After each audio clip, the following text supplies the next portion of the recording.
This is the brand new Godox AD600 Pro II.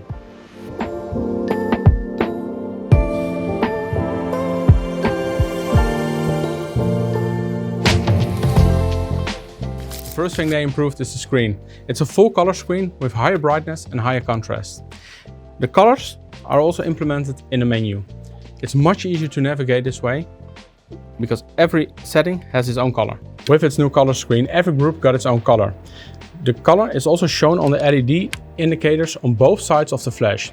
That makes it very easy to spot which flash is in what group from a distance. They also improved the modeling light. Not only did they make it more powerful, but they also made it by color.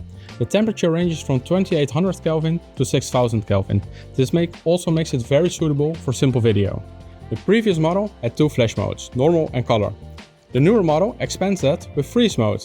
This shortens the flash duration and is mainly used for popping a balloon, jumping people in a studio, water droplet photography, and any kind of other photography where you want to freeze any movement. Also new with this model is a wireless sync with one-touch pairing. For that you can use the new X3 trigger. When we press menu on the trigger, we go to settings, wireless, and at the bottom of the screen you can see wireless sync. You can put in your channel, your idea, and then press wireless sync. When we go to the flash, you go to menu, all the way to the top, wireless, and again at the bottom of the screen you can see wireless sync. And when I press OK, it says OK and it's immediately synced with the new X3 trigger.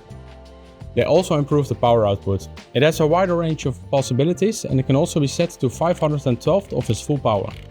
These are all the upgrades compared to the previous version. What feature are you most excited about? Let us know in the comments.